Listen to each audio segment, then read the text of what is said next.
And people are just starting to notice the art form of tattooing and seeing what can actually be done, and it's way different than what they maybe have had in their mind before, you know, when they thought about a tattoo, they thought like, oh, I can only get this or that, or now they can fucking get anything. I mean, there's, you know, people all over the world doing every single kind of tattooing.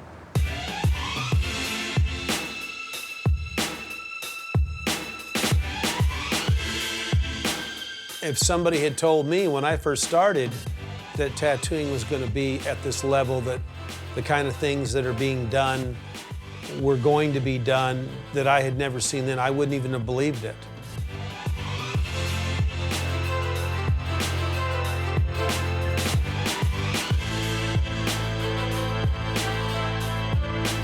You know, when I first started tattooing, I'd be sitting on the doorstep of the shop, smoking a cigarette. I'd see somebody walking down the street, and I'd be like, oh, they're coming to get a tattoo. So I gotta put my cigarette out, go back inside. Whereas now you can sit on the doorstep, and it's like any one of those people could be walking in the shop.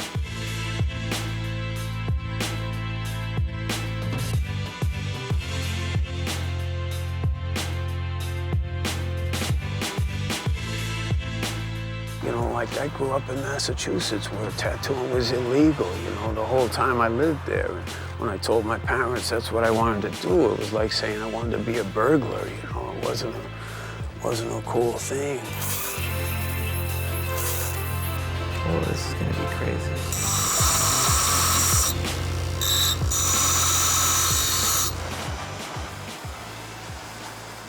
Le tatouage est aujourd'hui plus visible que jamais. Impossible de l'ignorer. Stigmate des mauvais garçons pendant des siècles, il connaît une véritable révolution et entre finalement dans les mœurs pour acquérir l'immense popularité qu'on lui connaît aujourd'hui.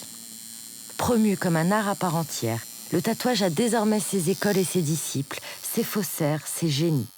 Pour comprendre comment, en 50 ans, le tatouage est passé de l'ombre à la lumière, nous avons choisi d'interroger ceux qui ont fabriqué son histoire et accompagné sa métamorphose. Mais avant de leur laisser la parole, un peu d'histoire.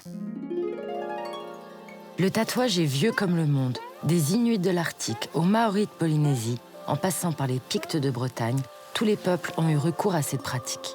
Carte d'identité pour les uns, rite de passage pour les autres, remèdes thérapeutiques ou symboles religieux, les tatouages ont connu autant d'usages qu'ils offrent de formes. Mais en Occident, dès le 8e siècle, les marques corporelles d'inspiration païenne sont bannies par le clergé dans une bulle du pape Adrien. On ne modifie pas le corps que Dieu nous a donné. C'est au XVIIe siècle, à la faveur des grandes explorations maritimes, que les marins redécouvrent cette pratique au contact des peuples du Pacifique. Les membres de l'équipage du capitaine Cook débarquent tout bleus en Angleterre. Le marin inscrit sur sa peau les épisodes marquants de sa vie, et la tradition est lancée, le tatouage devient synonyme d'aventure et d'exotisme. Certains aristocrates des cours d'Europe, fascinés par cette pratique, s'y adonnent à la fin du XIXe siècle. Coincés entre les tavernes et les maisons closes, les premières échoppes ouvrent dans les villes portuaires des pays anglo-saxons, où les marins embordés associent désormais à leurs beuveries et bagarres un tatouage devenu tout aussi rituel. C'est alors naturellement qu'ils naviguent des ports au bagne. Et dans les pays latins comme la France ou l'Italie, une nouvelle figure se dessine, le tatouage de prison. Marins, prisonniers, marginaux. Au XIXe siècle, le symbole des aventuriers est devenu la marque des mauvais garçons.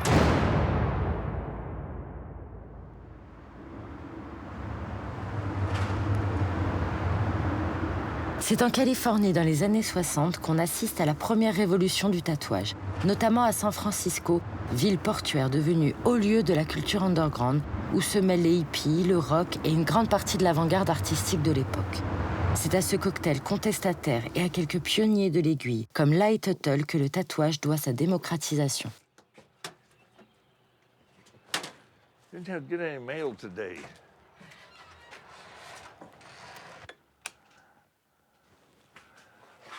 Okay, here's my albatross. There was one. Where in the hell are these special? Ooh, here we are. We have the granddaddy of them all, which is an Edison autographic printer. Samuel F. O'Reilly, in 1893, patented a crooked tube here, and it had a long arm and a short arm, and that extended the stroke of the machine till it would be long enough to penetrate the skin. So these are traveling books. In fact, the guy's even first-class tattoo designs. And up until probably a little bit before World War I, most tattoo artists were itinerant. They were sailors. They would tattoo aboard ship. When they come ashore, they would tattoo on shore. They would tattoo in the back of pool halls, maybe the back of the bar or something, someplace. And so they didn't have flash that hung on the walls. They carried these books. See, that's stylish, and it's on an arm or something. It's isolated. It's all by itself. You can see what it is. 1932, this book is from. I started tattooing professionally in 1949, and it was predominantly servicemen that got tattooed. It's sort of like connected with the warrior class, and it's a way of bonding with your buddies and showing allegiance to your military unit and things like that. So we worked off of flash, and flash is like sales aids. They're tattoo designs that you put on that you've drawn out on a piece of cardboard, and you walked into a tattoo shop and the walls were all bespeckled with these little designs. And the guy would say, I want that one. So it was almost like being an armor or something, you know, like making suits of armor for military men or something. Des dessins simples et symboliques, apposés comme des écussons, la traditionnelle rose avec le nom de l'être aimé, encre, hirondelle, emblème de régiment et souvenir de voyage, le traditionnel dragon rapporté d'Extrême-Orient. L'iconographie du tatou occidental est née sur un bateau. Then in the late 1960s, women's liberation came by, and that was the rocket that fired tattooing into the popularity that we know of it today. I want to tell you about You know, this is the age of Aquarius. I mean, things are starting to loose up, and you know, the hippies are now coming to the Haight-Ashbury. And plus, I was in everybody's favorite city, San Francisco. Back in those days, I was in more panties than gynecologists because of all the women coming in and getting tattooed. It made it a kinder, gentler art form.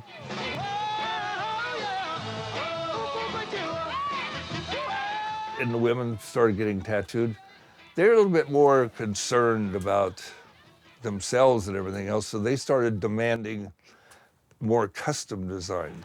I ask this of all my lady guests, but do you have any tattoos? Yeah, I have a couple. I couldn't help noticing that. Is that something This is new? one. This is one, yeah. It's actually, if I may say so, quite lovely. There's a great cat in San Francisco that does these named Lyle, Tuttle, who's got them all over his body. He's just gorgeous. Just gorgeous. He has a big sunset here and stars showering down one arm. And he has Aztec symbols on his knees. It's too much, man. And on a clear day, you can see Alcatraz. I invited him to a party, and he tattooed 18 people. Really? It's a great party. Were they She loved bracelets, and so that's what I wound up doing, was just this little... Then she had a heart put on her chest, and the heart was for her close friends, and the bracelet was for everybody. So you have the shows and the non-shows. You don't know the true person until you get all their clothes off. Mr. Tattoo!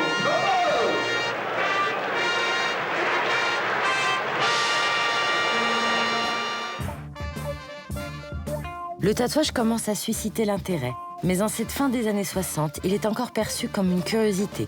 Lyle Tuttle s'exhibe comme le faisaient les tatoués d'antan dans les foires et les cirques. My tattooing is really traditional Western. It's got a neckband. It's sort of a hodgepodge of design. I went ahead and got like the traditional eagle on my chest, and what I had in American style, European style tattooing is where they cover the entire back with one design generally. Then I became interested in Polynesian type designs. In 1970s is when I started getting rained with all this publicity. What happened to me is just, I mean, it was phenomenal. I was tattooing a young lady one night and I was putting a ring in here. She said, I'm a writer for Rolling Stone magazine. So I wound up on the cover of Rolling Stone magazine. I mean, who would have believed that?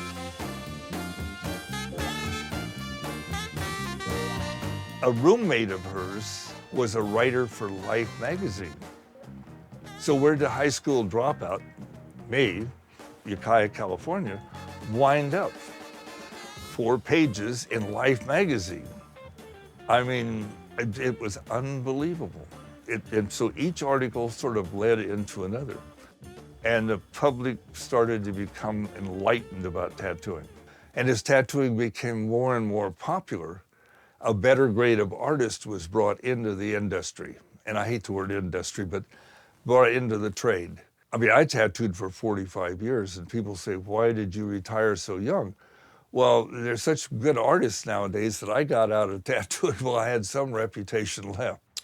Well, of course, there's Lyle Tuttle, who's like, I think he's 81 years old now. He's always been, you know, one of the champions of PR work for public relations, you know, for helping to popularize tattooing in general. And then there were guys like, you know, Don Ed Hardy, who also really helped popularize tattoos for a much wider audience than what was getting them before.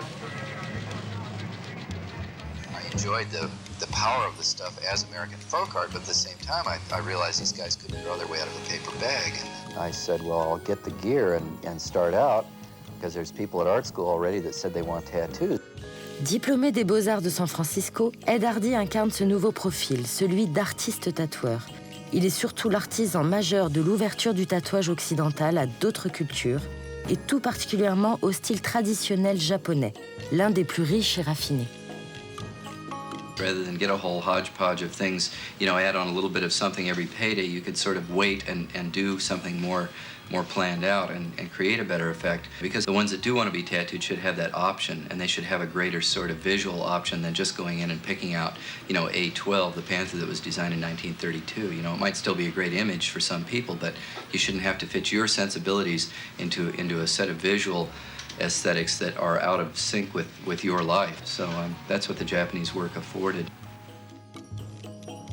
Hardy se tourne naturellement vers l'irezumi, le tatouage japonais. Contrairement à son cousin occidental, il est l'héritier d'un véritable courant artistique. Le tatouage japonais, connu pour ses dragons, ses carpes, fleurs et samouraïs, est un style très sophistiqué. Il s'inspire des estampes d'un roman illustré, le Suikoden, dont les héros, sortes de Robin des Bois, étaient entièrement tatoués. Les premiers tatoueurs de l'archipel, des maîtres du genre, lancent la mode du tatouage intégral qui va rapidement couvrir les corps de tout le petit peuple d'Edo, l'ancienne Tokyo. L'irezumi devient la marque de fabrique des classes populaires et le plus sûr moyen d'afficher sa différence. Mais les bakuto, ces joueurs professionnels, ancêtres des yakuza, s'approprient cette pratique et comme en Occident, le tatouage est inexorablement associé au bas-fond. Il va demeurer méprisé au Japon, mais va rayonner au-delà de ses frontières. Le tatouage occidental va sortir bouleversé de cette rencontre, enrichi de toute l'iconographie japonaise, de l'utilisation subtile des couleurs et du souci d'harmonie entre corps et dessin. Ed Hardy's our grandfather of all. A lot of the style I liked, you know, was Californian Japanese.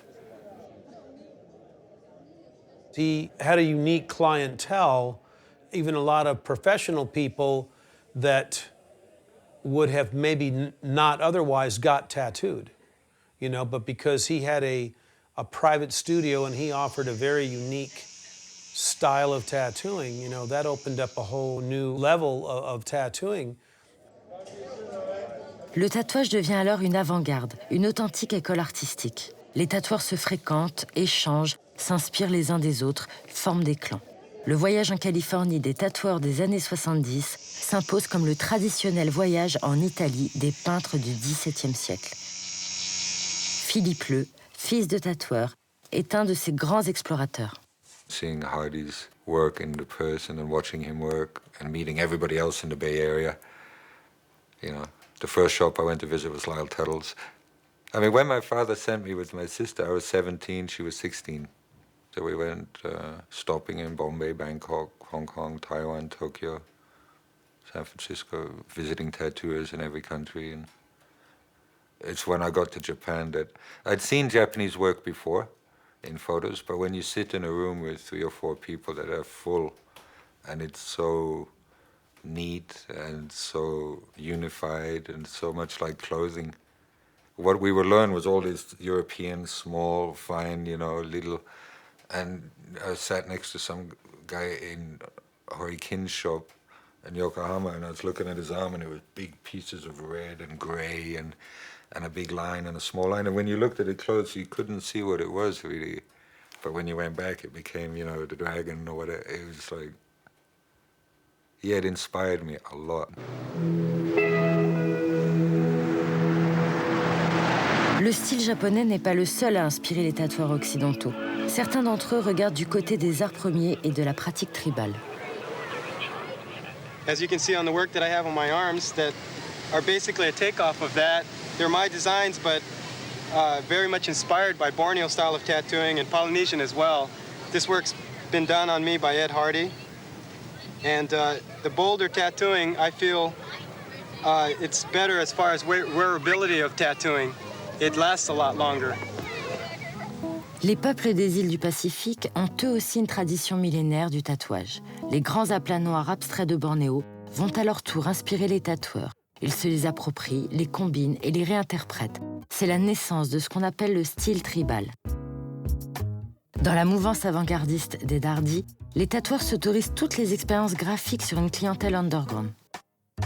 Alors que le Levant et le Pacifique déferlent sur la côte ouest, le tatouage local n'est pas en reste. Des tatoueurs comme Charlie Cartwright, Jack Rudy et Freddy Negrete sortent le tatouage des prisons, le professionnalisent et le pratiquent au grand jour sur une clientèle populaire. Dégradés, ombrage, souci du réalisme, ils font de Tattooland, leur boutique de East Los Angeles, une nouvelle école à part entière. I just like the look of black and various shades of gray and flesh.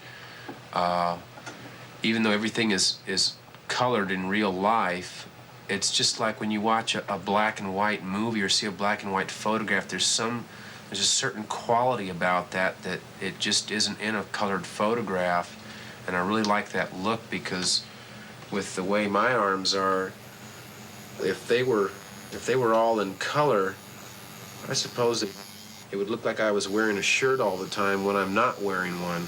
Well, that was a style that was very popular in some of the California prisons. And since we were working in East LA, you know, our clientele was, you know, probably 90% Chicano. And a lot of these guys that came to us, our original customers, had done time in the joint or had homeboys that had done time in the joint. You know, and a lot of people, you know, they got their neighborhoods tattooed on their stomach or their neck or their girlfriends' names or their babies' names. And of course, the imagery of the beautiful Chicana girls, you know, the cholas. Ce tatouage baptisé Black and Grey, noir et gris, est le style commun aux prisons du monde entier. Visage d'un être cher, nom de gang, devise ou aphorisme, l'iconographie de ce style est constituée principalement de lettrages et de portraits. Les tatoueurs perpétuent leur effort pour faire entrer le tatouage dans les mœurs. Et pourtant, c'est sa symbolique rebelle qui va être le vecteur de sa popularisation.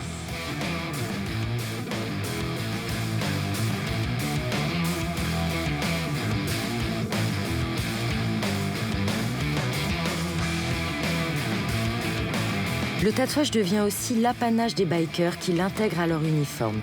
Outre les blousons de cuir, les bottes et les motos, leurs tatouages affichent leur rejet de la société et leur agressivité. Au milieu des années 70, les bikers sont la véritable vitrine du tatouage.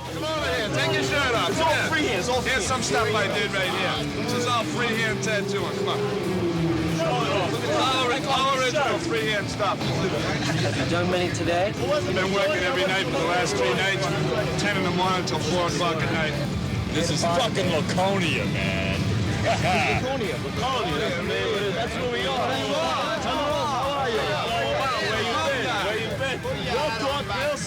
Okay. Okay. Hello.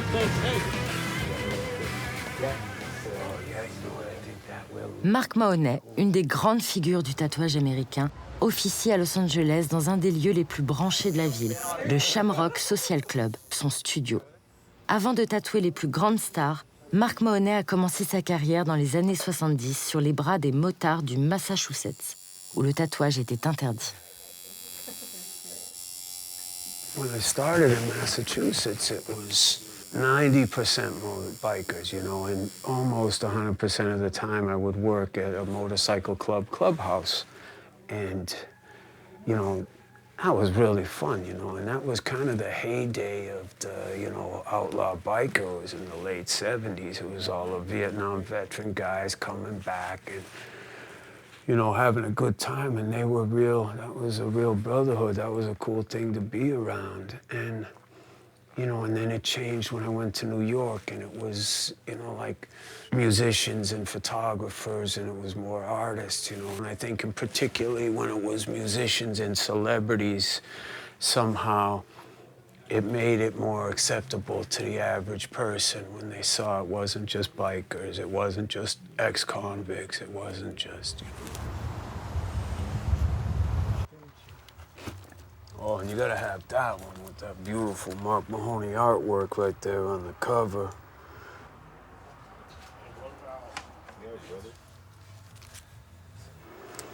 All right, you gotta get the AC/DC action. People seen that Bon Scott rocking his tattoo, and that was inspirational. Like the Rose Tattoo guys from Australia being the head of that pack.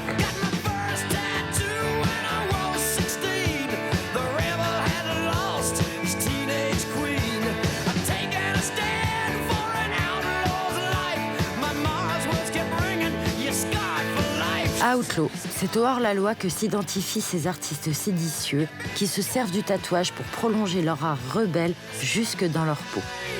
Ces hard rockers australiens personnifient littéralement la figure du tatoué anticonformiste et offrent une exposition encore inédite au tatouage que le proche avènement du mouvement punk va définitivement asseoir comme l'attribut de la contestation la plus ultime. Mark Mahoney a fréquenté de près certaines icônes phares du mouvement punk, comme Sid Vicious des Sex Pistols ou Johnny Thunders, le chanteur des mythiques New York Dolls. You know, like Johnny Thunders is one of the people that planted the seed for going to the West Coast for me. He'd show me the tattoos you got. One of his road managers came in with some tattoos from Bob Roberts, and seeing the stuff was real nice, and nothing on the East Coast seemed to compare at the time. So I had it, you know, that's where I had to go. I'd say in the last 3 or 4 years, the punk rockers, which have very diverse art forms, have been starting to get quite a lot of tattoos, and you know, the stuff they get is you know, ranges from anything from skulls to, you know, pretty heavy type of imagery. I mean, back a few years ago, really the only American type of tattooing was like you could say an eagle or an anchor or something like that. But now, American tribal tattooing has really come into its own identity because of this art form, this punk rock art form. People that are getting this type of work are realizing that it's not so much how much detail and how many lines and how many colors you can pack into something, but it's what you're saying with a piece. À partir de cette époque, suivie de près par les skinheads, les punks plongent tête baissée dans l'encre et s'accaparent la pratique. Plus de dragons japonais ou de vieux symboles traditionnels. Leurs tatouages dialoguent avec leur musique et leur culture. À l'image d'Henry Rollins, le chanteur de Black Flag, dont les tatouages personnalisés, logo du groupe, slogan du mouvement, sont le costume de scène.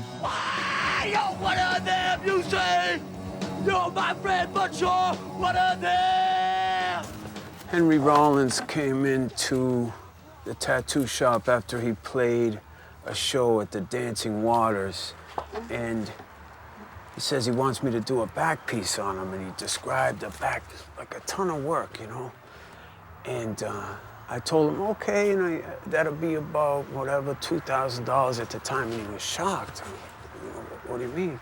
He's like, oh, I thought you would do it for nothing. Like, get the fuck out of here. I wouldn't tattoo my mother for nothing. This is what I do for a living. I don't ask you to come over my house, fucking, you know, have a concert or whatever. This is what I do. We got Huffy and Split. So I never got to work on him, man.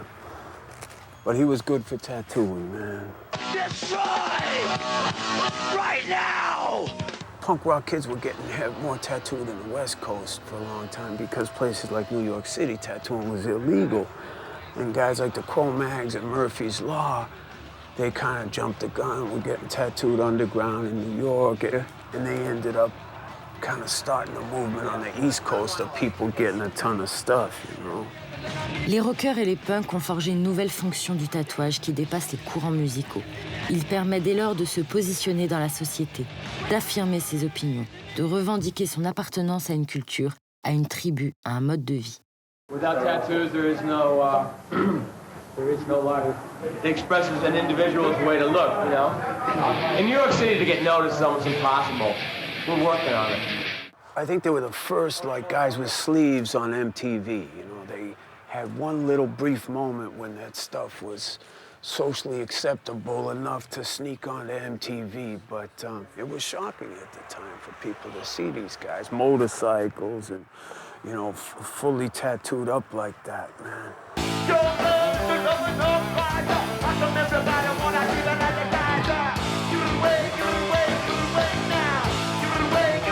Au tournant des années 90, les rockers ne jouent plus dans les caves ou les salles underground, mais dans des stades.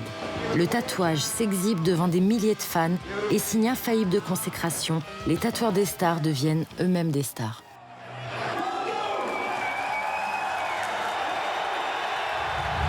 I've been dragged out on stage in front of 10,000 people. Tattooing a lot of bands in my career, like Slayer, Pantera, Lamb of God, Sepultura. So I spent my summers just touring with musicians and tattooing them in their dressing rooms. You know, they always want work that is able to be seen from stage. Something that really grabs people from a distance. And the fans started getting tattooed, and it escalated from there.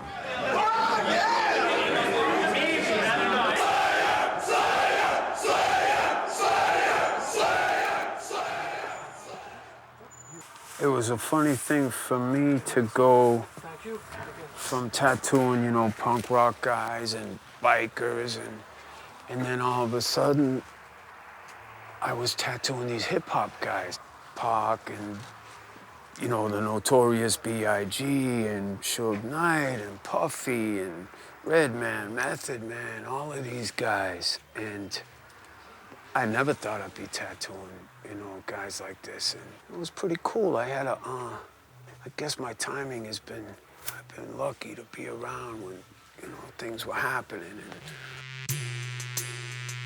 Le show business suit le sillage de la musique et succombe à la pratique. Les stars les plus sulfureuses ne cachent plus leurs tatous précoces,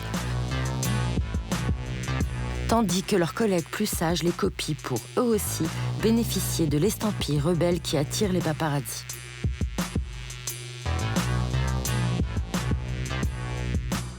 Ça a vraiment dédouané le truc et ça a amené plein de nouvelles personnes à se faire tatouer, mais dans des proportions énormes. I'd say the downside is that people want the same work the celebrities have. You know, they want... Pamela Anderson had the barbed wire around her arm. Oh, man, everyone started getting barbed wire around their arm. And that was the big thing.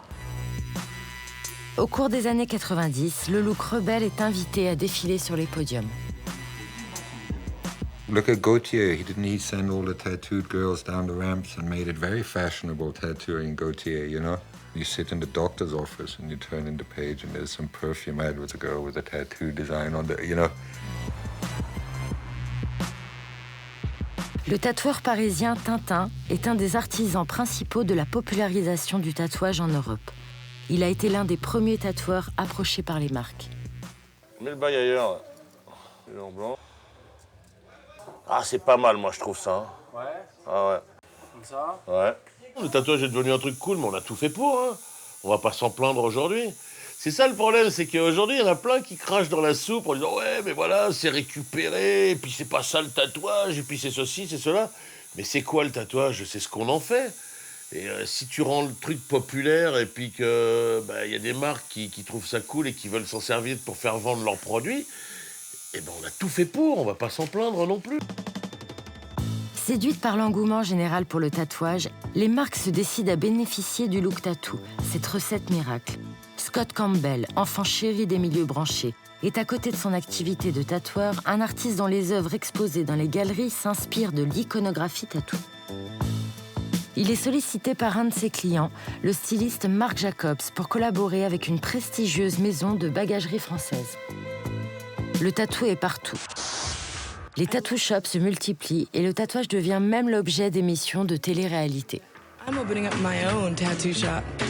Meanwhile, I'm making house calls, giving actor Eric Balfour a tattoo that pays respect to his hometown. It's so incredibly beautiful, man. I'm Kat Von D, and this is LA Ink. Becoming picked up by the visual side of our world, and more people see, they do. You know, the more you see it, like in fashion and art and on television, all of a sudden it becomes less intimidating to people.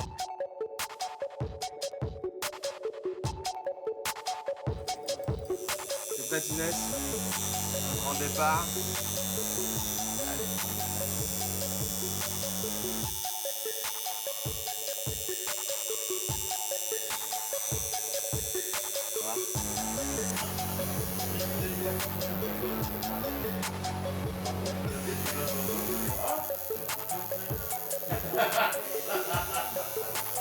It's my social security number, so they'll always know who I am.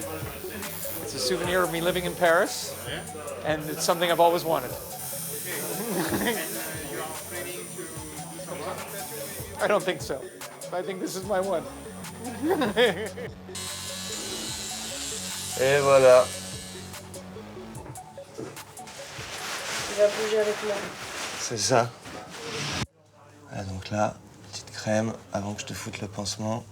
C'est mon deuxième tatouage, mais c'est un petit peu comme le premier parce que le premier n'était pas du tout réfléchi. Je me baladais dans une convention de tatouage et on m'a proposé de tenter l'expérience. Donc c'était plus un petit moment de folie, c'était pas quelque chose de pensé, un vrai projet. On m'a souvent dit que les gens qui commençaient à faire un tatouage après ne savaient plus s'arrêter. J'y croyais pas vraiment. Il m'a quand même fallu 5 ans pour y revenir, mais finalement je suis au banc des abonnés aussi. Ouais. On attaque? Il est mort ton coiffeur là?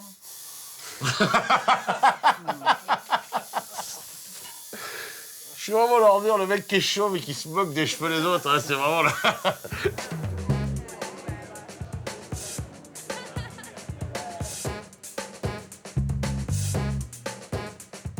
Accessible à tous et libéré de son aura sulfureuse, le tatouage envahit les peaux. Objet d'enthousiasme médiatique et populaire, il change de statut. De symbole revendicateur, il passe accessoire de mode.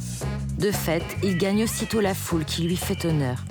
Tout le monde en veut, beaucoup, partout, et surtout qu'on les voit bien. What people used to do before to test the water and see if they like tattooing is now become this. I'll do this and see how it goes. Can you make sure that it comes a little bit out of my collar, a little bit up in my collar, that you know, because that you see it a little bit. That's what you get a lot of that, you know.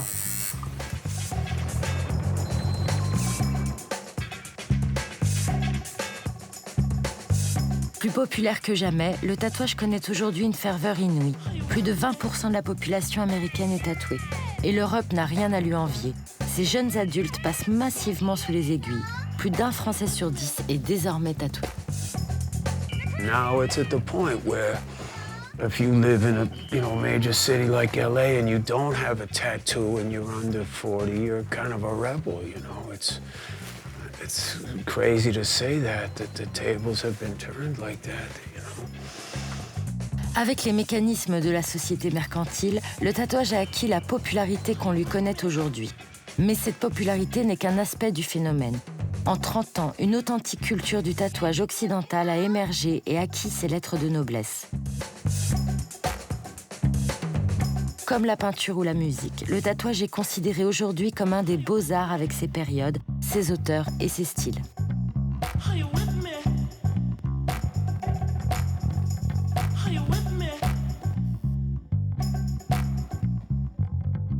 So now, like when everybody has tattoos, a lot more focus is placed on what do you have tattooed? Because just having it is no big deal. Every bank teller in New York has a tattoo. You know, people have the choice, you know, to pick what kind of tattoo they want. And the fact that there's so many tattoo artists out there now that are all doing different styles and different forms of tattooing, it's making it a lot easier for everybody to get a tattoo and to get the right tattoo, not just something that somebody else has. You know, everybody's becoming more and more unique, you know, on what they're getting. So tattooing has progressed or digressed into something entirely different today. It's decorative, but it's still internal feelings that you wear on your extérieur.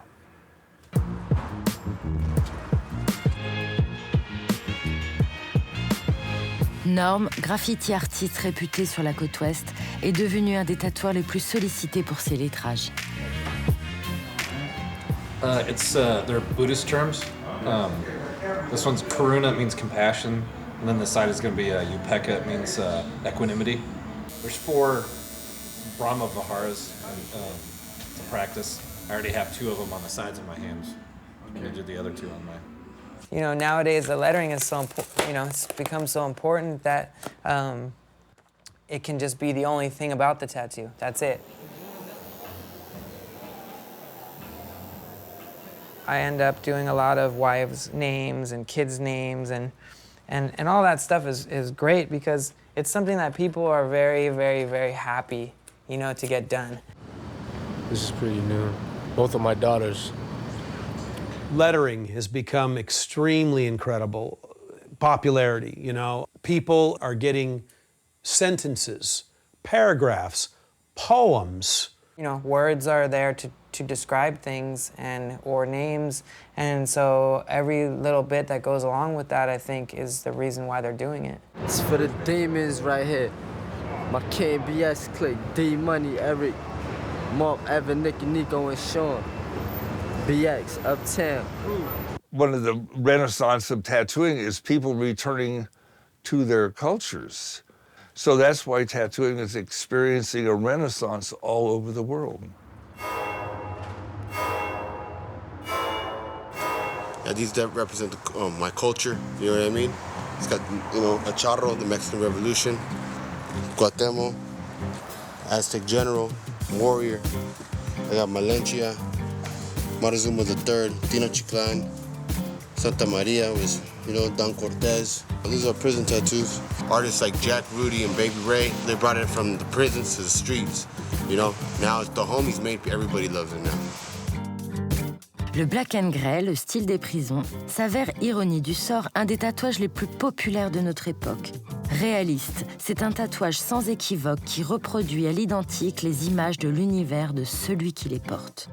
José Lopez, qui tient le Lowrider Tattoo, est aujourd'hui considéré comme un des maîtres du genre.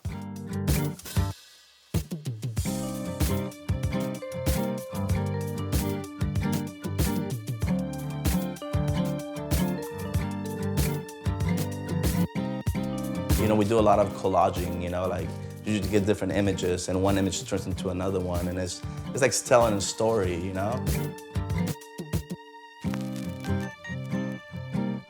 You know, one thing that's very popular right now, it's portraits, like portraiture, you know? Everybody's getting portraits, and some of these people that are getting that, they weren't even into tattooing before, you know? But now they have a reason to get a tattoo. So they come and they get a portrait. They have a lot of kids, so they get a lot of portraits all over the place, you know?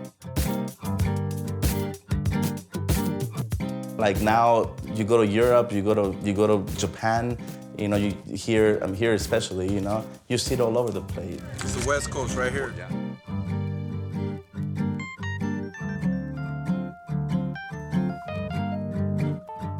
In this day and age that stuff changes so fast and things come and go, that I think a lot of young people look to things from the past as something that is sturdy, that, you know, like the Rock of Ages, that stone cross in the middle of the ocean, that's something that you can hang on to, and that's what it was designed for, and I think that's what draws people to a lot of classic style tattooing in general, like that.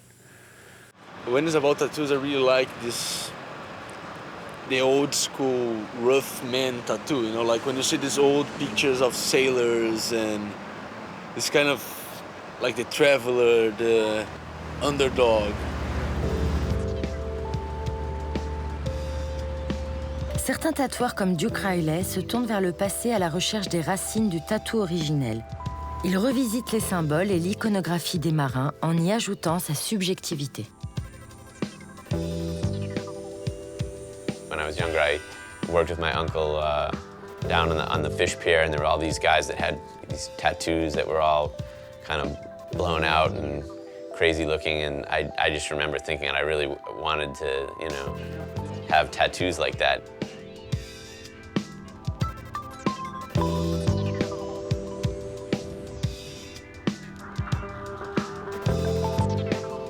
The first one I did with Duke was this one, the ship wheel. Second one was this one, is the mermaid. And the third one was last week, was this one. You can see it's still a little bit fresh. Now today is my fourth from here. When you're putting tattoos, you're almost beating a second yourself. You're changing your body forever, so I think it's all about the character they want to create, kind of. The client is really an artist too. And in many cases, they're more of an artist than the person that's executing the tattoo, because they're the one putting themselves on display and altering their body in a certain way and making all of these long thought out decisions conceptually, and then bringing them to the artist to execute. It's hard to be really adventurous in tattooing because at the end of the day, it's going on someone else who has to agree with it, you know? So it's not like painting or drawing where you could just kind of be like, this might be fun to do, and then just, you know, tattoo it and be like, no, that didn't come out so great. No, it's just like whatever people... Pour les amateurs éclairés, la facture de l'œuvre est primordiale. Et le choix du tatoueur importe autant que le motif qu'on veut se faire tatouer.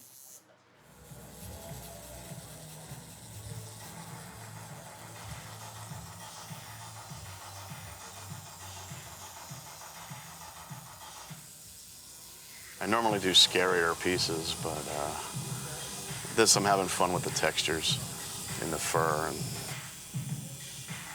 it's pretty common that people just give me a theme, and then I'll draw my vision of it on them and just go for it.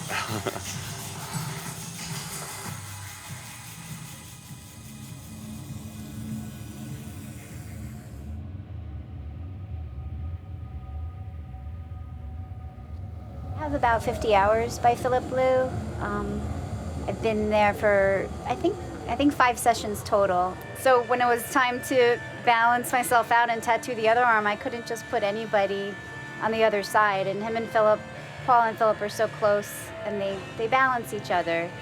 You know, Paul's a little more dark and Filip is very light, but together they're like brothers. So as a collector, Paul really was, in my mind, the only person that should be on the other side. But he still made me wait, 2-3 years. But yeah, so it worked out. It always seems to work out the way it's supposed to. You can buy a painting and hang it on your wall in your home, but you're not going to carry it around town with you. Being able to be the canvas for the art, I think, plays a major role now more than it ever has.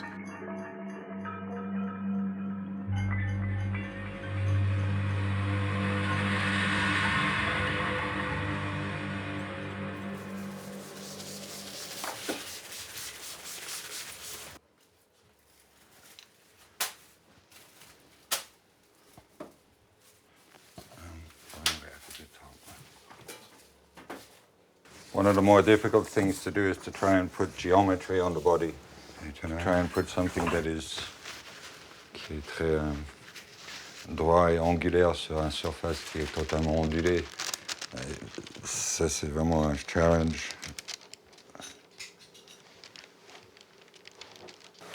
You don't have tattoo before? No. No. I was blanco. Blanco. And what decided you to get a tattoo?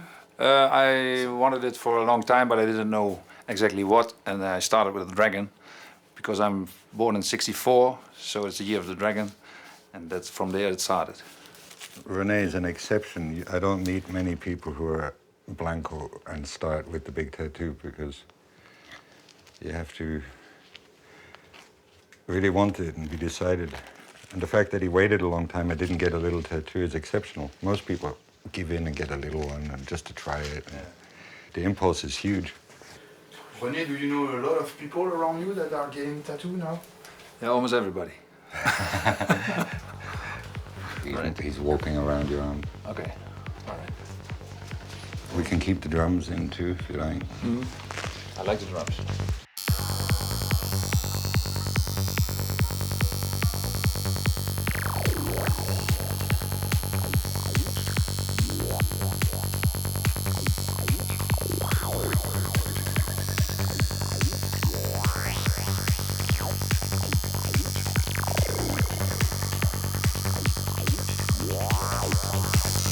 Ça bouge mon thorax. Si mon thorax il bouge, ça bouge mon bras. J'ai les lignes qui dévient.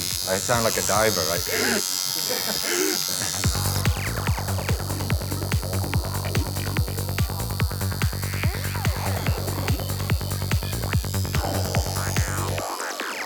When I first started tattooing, it almost became a joke where like, you know, we're all like trying to figure out how to like the mystery behind tattoo machines and how they work. And there would always be some guy who's like, oh, Filip Lou does this. And you know what I mean? Like he screws this thing here and then puts his rubber bands like this. And everybody's like, no way, Filip Lou does it like that.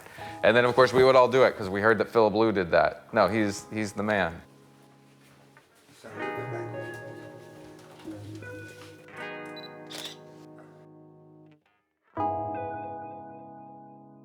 Alors que le tatouage japonais rayonne en Occident grâce au talent de tatoueurs comme Filip Leu, passé maître incontesté du style, au Japon, il est toujours frappé d'anathème.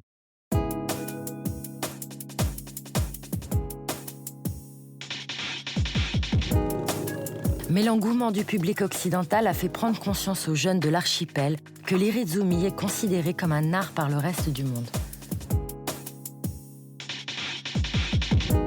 Des tatoueurs comme Shige, qui officie à Yokohama près de Tokyo dans son studio le Yellow Blaze Tattoo, prend la relève.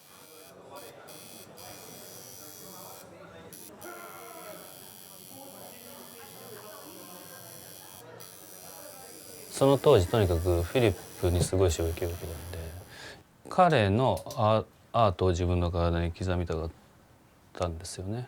それを海外に広めたというか持って帰って、やっぱりそれを日本の人たちの側から見ると非常にそれが新鮮だったんでしょうね。やっぱりそういうところでこう日本の若者たちも入れ墨に対するそのヤクザの入れ墨っていうものからアートとしての入れ墨っていうものの認識が随分大きく変わったんじゃないかなと思います。やっぱり日本人として恥ずかしいのことを外に見せたくないし逆にその外国のものもやっぱりいいものはいいですから。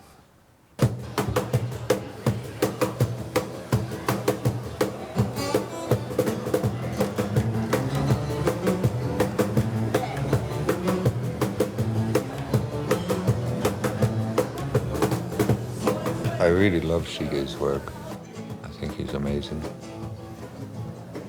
He's taken everything he liked from me and then went further. Very talented man.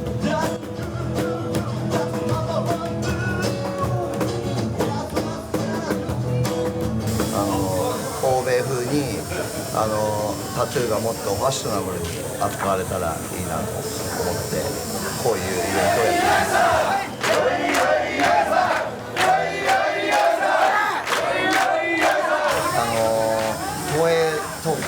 党とか国が作ってる会場をコンベンションセンターを貸してくれないんですよ。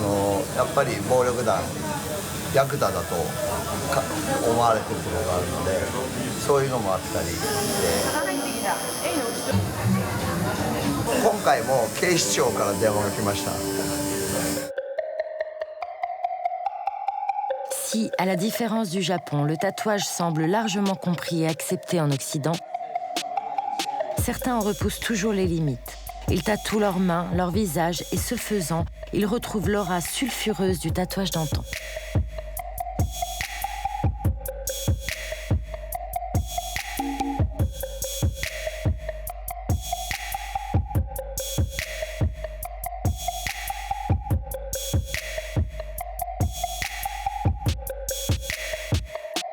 Et pour ne pas oublier que le tatouage est un acte symbolique fort, l'artiste Fuzi sort des studios pour un tatou unique dans un lieu unique. Il met en scène une véritable cérémonie.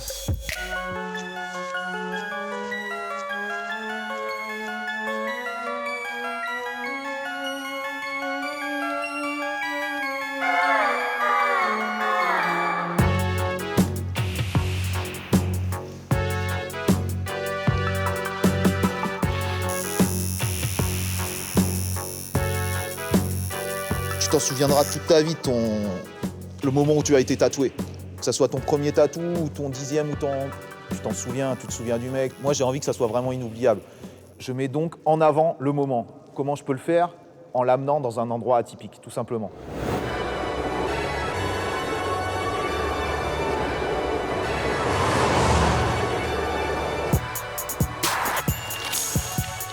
Quand je vais tatouer un mec dans un tunnel de métro, parce que c'est un rapport avec mon passé de graffiti et tout ça, parce que l'action en elle-même a une valeur. C'est-à-dire aller trouver un endroit, aller rôder, aller trouver de l'électricité. Ouais, j'ai trouvé ça pour faire une table.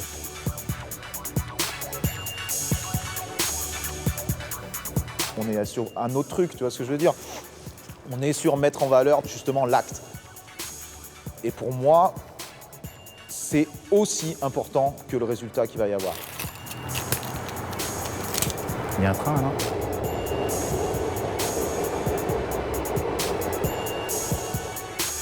So I think this tattoo like you? Yes, very much so.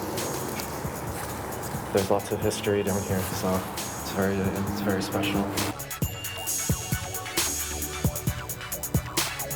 Je véhicule peut-être des valeurs qu'ils ont envie de retrouver, qui sont peut-être pas fake. Peut-être que maintenant, avec toute cette globalisation des choses, tout cet amoncellement d'informations, de visuels, d'esthétisme, de tout, ils ont envie d'avoir un peu une sorte de retour à un truc épuré, quelque chose qui a un sens, tu vois, et qui va leur parler.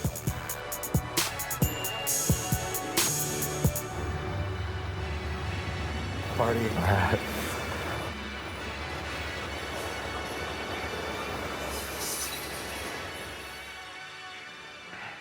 I think there will always be a rebellious nature to tattooing.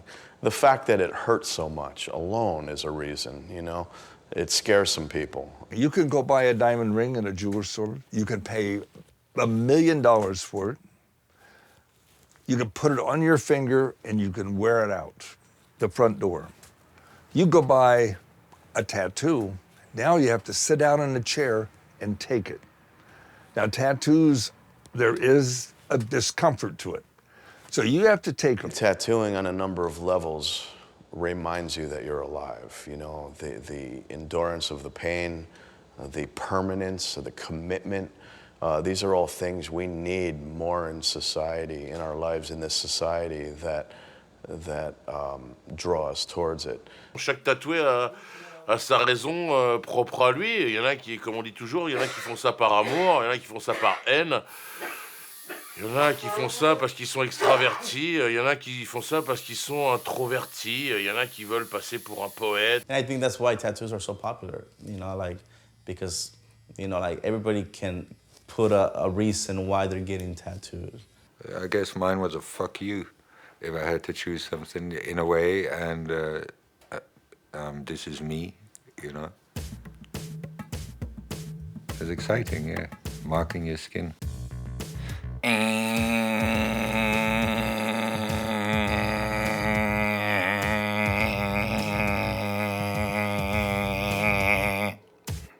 The one line or the magnum? The magnum.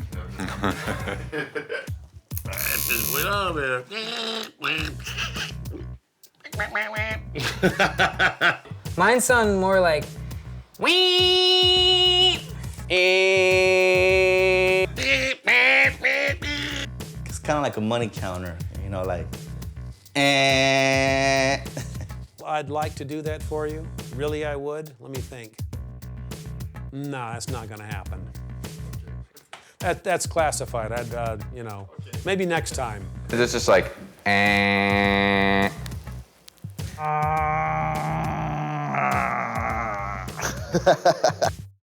People are very, very interested in tattooing today, and you never know when they're gonna get sick of it, you know, or they're going to make it illegal, you know, which would be kind of cool. You know, if they made it illegal, then we all go underground and it'd be like it was in New York, you know, in the older days, and we all have private places and all that kind of stuff. Would be kind of cool.